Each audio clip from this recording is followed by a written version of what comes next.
Hello, this is Nicola from Private Seller, and I'm here with Adam Jeffries from Farmers Leap in Padthaway in Australia, just ahead of Australia Day in 2023. And we've got 20 questions for Adam about both Padthaway and Farmers Leap. Adam, would you like to start us by telling us a bit about Farmers Leap, the story behind it, and where you're actually sitting? Thank you, Nicola, all the way over here from Adelaide in South Australia. So Farmers Leap. So our story started in 1993, Farmers Leap, when owners of the winery, who is still a family-owned business to this day, planted their first vineyard in Padthaway. Should explain where Padthaway is, because obviously not everybody over there will know. Padthaway is a town about 300 kilometres from Adelaide, down in the southeast. Very close to the famous Coonawarra wine region, just so everyone understands the geography of where we are. We have a cellar door restaurant on site, as well as 1,200 acres of vineyard. So we started in 1993. Our first vintage went in the bottle in 2004.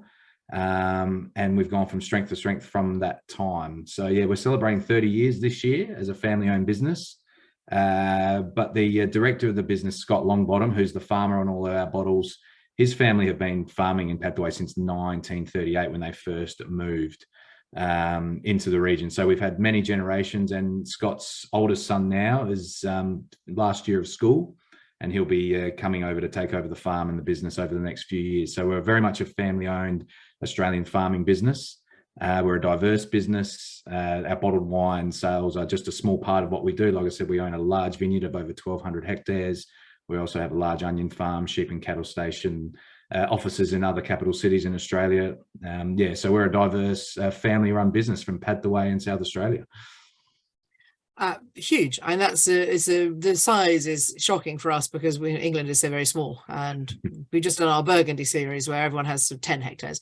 What are your principal grape varieties, and is Padthaway famous for a particular grape variety, or is it good for some and not others? Tell us a bit about that. Yeah, so most commonly planted is Shiraz. So although, as everyone knows, with the Coonawarra wine region only being about 45-minute drive, Cabernet Sauvignon also performs very well in Padthaway, albeit that we're not world famous for it, if that makes sense. We're sort of under the radar with our Cabernet, but Shiraz is the king in Padthaway, followed closely by Chardonnay after that. So the three main varietals are Shiraz. About 50% of our vineyard is Shiraz, about 20% Cabernet, 20% Chardonnay, and a little bit of Merlot, Sauvignon Blanc to round it out. But so the three main varietals, and the wines that we bottle in different various grades: Shiraz, Cabernet, Chardonnay, and they've always been the best performed grapes in Padthaway ever since the first vines were planted at a relatively young age. 1964 were the first vineyard plantings in Padthaway, so it's a young wine region compared to, say, your Barossa, McLaren Vale, Coonawarra, that have vineyard plantings back in the 1800s. Is it the soil that is particularly relevant for the Shiraz? And so what is special about the Padthaway soil that, say, over the border in Coonawarra is not quite the same? Yeah, so we're lucky because it's not necessarily the soil. The soil types are very similar. We don't have so much some of the red clay.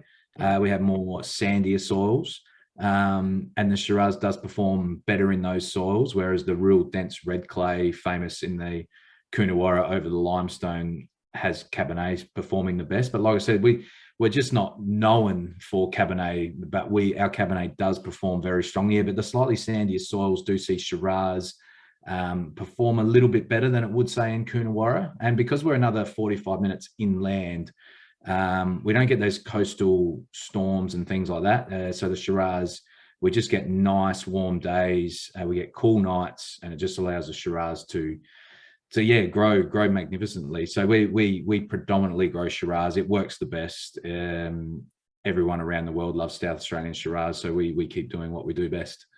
Sounds pretty reasonable. Tell us a bit about your team behind you. You've mentioned the Longbottoms. Who else have you got there?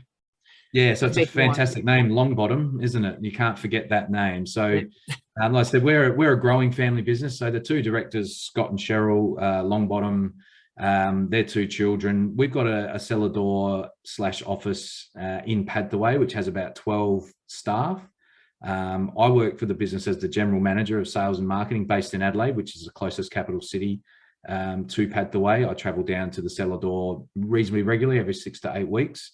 We also have a sales team based in Sydney. We have a sales team based in Perth in Australia. And we also have administration assistants based in all of those states as well. So we've probably got about 20 teams strong in the admin side of things. And that doesn't include farm staff, which would grow from about a dozen to 20 permanent staff to larger team during vintage of part-time workers. And your winemaker? Tell us about your winemaker. Yeah, I'll tell you about our winemaker. We're very lucky to have her. Her name's Renee Hirsch. She's been with us for about 10 years, and she made wine for another winery in Padthaway prior to that. And she's also making wine for another winery in McLaren Vale. Yeah, so we're very lucky to have her. She's quite humble and hardworking. She doesn't put herself forward for all the accolades and awards like some of the winemakers in Australia do, but she's starting to get famous. She's won many trophies. She's meticulous in back of house preparation as well, not just, if you can imagine, Renee lives in Adelaide. Padthaway is 300 kilometres away, or about 200 miles. She'll drive that distance to see the Chardonnay half an hour before we pick it, then drive home. So she's very meticulous. That sounds crazy, but she does it. She does it with every variety. It sounds very important. It's really important. Yeah, it is. It is, because picking at the right time is the key a lot. And she'll tell you about that down the track. But yeah, so she takes all of that work on during vintage, and she loves it. And yeah, we're very, very lucky to have Renee. We'll speak more about her down the journey, I'm sure. Fantastic. Tell me, it's a huge vineyard area. Do you farm it organically? I know you've got a very different climate state to us in Europe, where we have huge mildew problems and things with sort of our damp climates. But are you organic? Are you sustainable, biodynamic? Yeah. What's your vineyard philosophy? So we're not certified organic, but we are members of Sustainable Grape Growing Australia, which we have to do to supply people like Treasury, who make Penfolds wine. So a lot of our vineyard will be sold to the large corporate entities in Australia. So you have to have that certification. So we don't just get the certification for that. We are passionate about that. Like I said, we've been farming in Padthaway for 85 years this year. So we know what works down there and what doesn't. Sustainability, and it will continue to be an important part of our business. The organic side of it, you have to stretch a little bit further, but this vineyard organic and bottling organic as well are two different scenarios. But no, we will continue to stay as a sustainable vineyard, and we're very passionate about that. And I think down the track, the organic side of things, it depends on market trends and things like that. But yeah, we're very passionate about the sustainable vineyard that we have, and it'll continue that way for many years. So you mentioned people like Treasury. So you're selling some of the fruit. So how roughly, as a rough guess, how much are you bottling and making and bottling, and how much are you selling on, do you think, of your vineyard? So it varies year to year, depending on sales. And we've been bottling more lately as our bottled wine business, Farmers Leap, has grown. Like, because back in the 90s, we just sold, processed grapes to, the large corporate bodies until we started bottling our own wine. We'll bottle about 20,000 dozen wines per annum at the moment. But the beauty of having a vineyard that size is we can grow to 50,000, 100,000 dozen wines whenever we want. We've just come off 2 record vintages in 2021 and 2022. So we have still some beautiful wines in tank at the moment that we can still bottle if we need and sales require. So that's probably, and if you take into account, depending on yields, probably, there'll be short of half of our vineyard would go into our bottle, and a little bit more than half would be sold on the open market and through contracts. And you're selling that as made wine? Processed, crushed, yes. Processed, okay, yeah. So not bottled clean skin wine, no. I think many of our customers might be quite surprised to know that this happens everywhere, that people sell fruit. They don't produce wine from everything they grow. They sell fruit, they sell crushed grapes, they sell must, they sell newly fermented must. So it's a very interesting backside to the story that a lot of people, I think, probably aren't aware of. Not everybody got that size vineyard. That's a huge amount to market yourselves. And as you say, it gives you room to grow. It's nice having diverse, uses for that vineyard, around our own sales, corporates, and other areas. But yeah, it is an interesting fact, like there are large corporate wineries in Australia that own very small vineyard holdings and just buy in fruit. We're sort of the opposite of that. And I think that comes through in our wine. You think of the vineyard that size, we will keep the best fruit for our bottles. So even in our so-called entry-level wine, we put premium fruit in those. And there's a lot of secrets and marketing in winemaking, but if you have top shelf wine grapes, it helps. So inevitably. Yeah.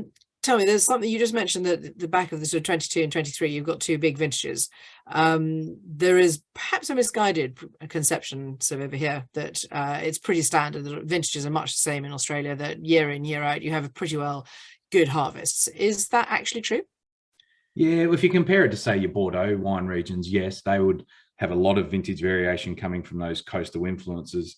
Most of our vineyards aren't situated that close to the ocean, so we don't have those storms and hailstorms and things like that. We do get storms, but yeah, as a rule, and one of the reasons Padthaway was created was for the grape region, for the grapevine, for the corporates, because we have consistent weather patterns. Like I said, we're about 150 kilometers inland from the ocean. We have a beautiful temperate climate where it does get warm, but it doesn't get hot. Say like the Barossa Valley, they can have temperatures of 45 degrees in summer. We'll have 35, 36, which is fantastic for grape growing, and it cools down more at night. But the only thing that we get being further inland is heavy frost during the early budding season. So there's been a lot of frost protection put in the Padthaway wine region over the last 10 years. Our major pressure in the vineyard is frost, and that's at the early stages. Yes, once we get through sort of over here in Australia, late September, October is the scary month with the frost, where those temperatures can get to 0 and below. If we get through those periods, we'll generally have a very good vintage. So yeah, it is true that in Australia, in particular Padthaway, we do have more consistency because we don't have those coastal influences. Well, there we go. I always thought that was a bit of a myth, actually. I thought that Australia did have a lot more variation than that. So it's I was being very generous in assuming that Australia was a bit more like, to say, Europe, where we do have a lot of variation obviously going on. So tell me, what changes have you seen in Padthaway in terms of you were mentioning that Shiraz is your main grape, but have there been changes in the grapes that have been grown, or has that been pretty consistent since Padthaway was first planted in the 60s? No, relatively consistent. We're a little bit of an in Australia, they call it an old school wine region, where we do stick to what we know works, whereas a lot of wine regions, particularly in the southern part of Australia, they're experimenting a lot with. Probably the most experiment comes with the lighter style reds, where obviously Shiraz is a big full-bodied red wine, and marketing arms in Australia are trying to encourage younger people to drink red wine. Thus, your Grenache, Tempranillo, your Italian varieties, Sangiovese, they're trying to get people onto these wines, and that's why it's tricky selling Cabernet Sauvignon and Shiraz at times. So yeah, but in Padthaway, no, we've stuck with Shiraz and Cabernet and Chardonnay. Some of the Chardonnay plantings turned around in the 80s and 90s. Chardonnay was a very popular wine in Australia. It hasn't been quite as fashionable in the last sort of 15, 20 years, with Sauvignon Blanc from the Adelaide Hills just taking over consumption, and being so close to New Zealand as well. A lot of that wine is imported from over there. So Chardonnay became a little bit on the nose to some people, which is a bit of a shame, because I think it's an amazing grape variety, and it makes an amazing diverse style of wine. But no, in Padthaway and with our vineyard, Shiraz, Cabernet, Chardonnay have been pretty much standard over the past 50 years in Padthaway. We did plant our first Tempranillo vineyard a couple of years ago, and we're hoping to see some fruit in 2024. We won't get any this year. So we are experimenting a little bit, but we will stick with what works, and Shiraz, Cabernet, Chardonnay work. Brilliant. And the other thing I really wanted to ask you is that we have 3 different Shirazes from you. So we have the Random Shot, we have Farmer's Leap, and we have the Brave. So can you just quickly explain to our customers who are going to be wondering what the difference is between these 3 levels, what the difference is between them? Yes, and it's important as well, because there's probably a price difference as well. So there is most definitely a price difference. Yes. So we'll start with Random Shot. So Random Shot, the story of that wine is, it's not random shooting people. So just want to make that clear. The people ask that question all the time. It's a random catch up, a random dinner, an impromptu dinner. I need a random catch up. I need a bottle of Random Shot wine. So Random Shot is all about the fruit. It has very minimal oak influences. It's fermented and kept in stainless steel vats before bottling. We will throw a few barrels and some oak staves back through to give it a little bit of extra life. but it's a wine that should be drank closer to vintage, not put in the cellar for aging, and predominantly fruit dominant. The Farmer's Leap brand is our estate range, which is 100% oak matured wine in French oak. So you will get more of a full-bodied style. You will get oak complexities on the nose and the palate, and that wine can age for anywhere up to 10 years as well, which we think is fantastic. So a fully oak matured wine is the Farmer's Leap, and the Brave is that next step up, which is a single vineyard wine. It comes from the same little sandy block every year. We make smaller quantities of this wine. We age it in oak for a little bit longer. We generally throw a couple of American oak barrels in there too, but predominantly French. And that wine is made for aging. It can be drunk on release, and it will perform very well. But as it ages and develops, some beautiful tertiary flavors will come through. Those fruit jammy kind of flavors will come back.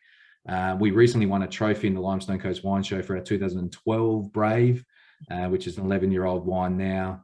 I've opened up 2005 and 2008 Braves, and they are still holding on and drinking really well. So in a nutshell, random shot on the table for dinner tonight, lightly oak wine, Farmer's Leap range, a great style of wine, very affordable, fully oak matured wine, and the Brave, just that little bit nicer, single vineyard, premium fruit, longer oak maturation, longer lasting wine. Fantastic. I think that's probably about all we've got time for. But Adam, thank you very much indeed for coming and joining us on screen. Just so everyone knows that Adam is sacrificing his evening for this because of the time difference. But a great pleasure to see you again. And thank you very much indeed. And happy Australia Day to you. Thank you very much, Nicola. Much appreciated. Thanks very much. Bye-bye.